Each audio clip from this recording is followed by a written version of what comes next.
It's the first episode of the year. Celebrate, everybody. You have made it through another one. 2024 is upon us, and whether or not you have resolutions, you are going to make this year as magical as possible.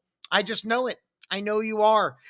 Thanks, and welcome back to Dirty Briefs, everybody. And honestly, this episode is going to be a little tough, but I'm going to try to find the good in all of it. The fact is, December has been a month of loss for me in many ways. Two members of our comedy community, Kenny DeForest and Neil Nanda, are both no longer with us. And anytime a comedian dies, I am affected very personally by it. I knew both of these people, but even when I don't know them well, there's an understanding among comedians that we just get each other. And I understand when this life is so difficult and we're connected in ways that we don't even fathom sometimes. I get there's this camaraderie among us of people that are in the trenches that have chosen to live in this way where we're constantly on the road by ourselves saying table for one, having an amazing show, and amongst all these people feeling elated, and then going back to a hotel room and being by yourself, being a traveling vagabond, just going around spitting your musings. I get it. Kenny DeForest, hilarious comic.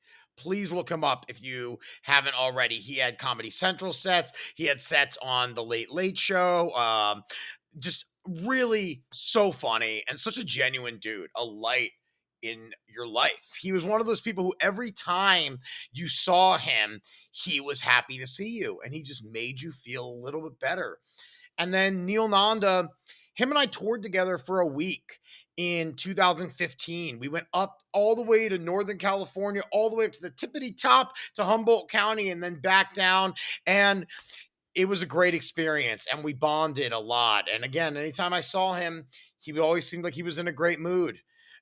You can watch his stuff on Jimmy Kimmel. His Instagram is still thriving with a ton of clips. He had a Comedy Central set as well years ago. These people really meant a lot to me. And that's why it hurts when they're gone. You know, it's really, really tough. And I was dealing with both of them. And then this week, my dog died. My sweet little Kimchi slipped away. And, she was a senior pug. She led a beautiful life.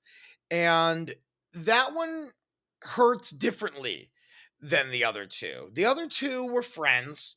We weren't extremely close, but we were comedy close. And that is its own thing. But I didn't cuddle on the couch with Kenny and Neil every single night. I didn't hold them and stare deeply into their eyes and watch generations of a life fly through them. I didn't hold them and sing to them. And what I've thought about a lot this week is it's good to hurt.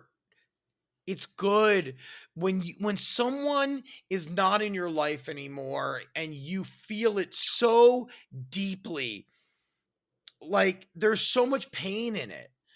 But at the same time, the reason why that hurt is so deep is because the love was so deep. And the deeper the hurt, the deeper the love.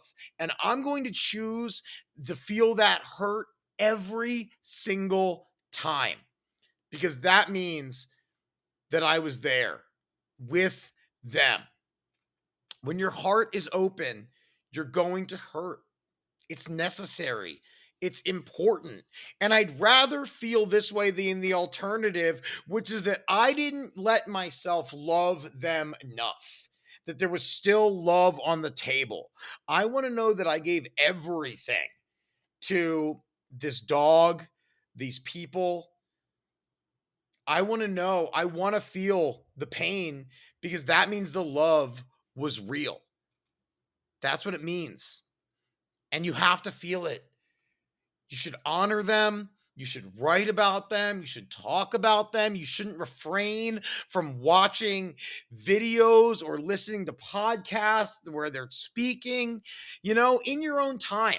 Some people don't want to do this immediately. Some people need a break. But in your time, honor that the fact that they were here with you because you are so fortunate to have shared their energy. Your journey is affected by every single person you meet. And that's a positive thing in this world. And when their physical body is gone, a piece of them is still with you. The energy of everyone that I have ever had an interaction with is in me for the better. I was about to say for better or for worse, but I know it's for the better because just the fact that I got to interact with these people, that I got to call them friends, that I got to take care of this beautiful dog, I am forever a better person. And to be honest, I don't know if I believe in reincarnation. I don't.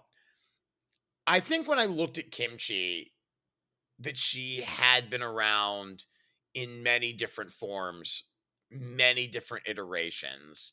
And I really feel like this was not her first time in this world because she taught me so much. There was this calming presence to her, a zen that she just seemed so comfortable in this world that she didn't need anything.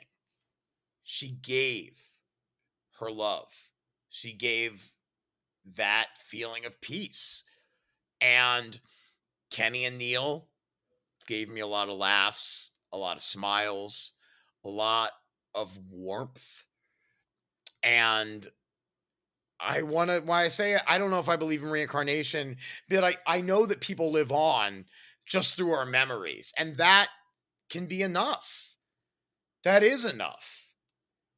And when they're gone, I want to know that I gave them the same parts of myself. This week, I've spent a lot of time crying. I put myself in that state. I did. It feels good. It feels good. Like I put on Goodbye to You by Michelle Branch and songs by Adele, like Someone Like You. And I just sat in my car and I just belted out tears, filling up a river with my salty discharge. And it felt good. It feels good because it means that they were here. It means that they meant something. And if there's one thing that I can tell you to take into this new year, it is to never be ashamed to tell people you love them all the time. Be unapologetic about how much love you have for them. Tell them, smother them with it. Just rub it all over them, even if they're trying to be resistant to it. Do it like just get it deep into their cells and massage it in there so it cannot escape. Because you never know who needs it. You never know who needs to hear how you feel, but also that feeling will resonate inside of them always. And I think that's one thing I can take away from this week is it is not easy to lose people or animals, but they are forever with us. And their love will energize me moving forward. It feels weird to promote this week, but I have important shows coming up. So go to hoopercomedy.com. But how I want to promote this week, how I want to end this specific podcast is for you to tell you that I love you. Thank you for being here and for soaking up some of my energy. And to know that my energy is unlimited. And if I'm passing some on to you, I would like you to pass it on to someone else. Tell someone you love them. Give them a giant hug and hold it a little bit longer than you thought you were going to. Surround yourself with people who inspire you, who make you feel important, who make you feel connected to this planet and this universe. Those are the people that are going to carry you forward in life and in death. So tell them, I love you all so much. Let's have a really fucking good year.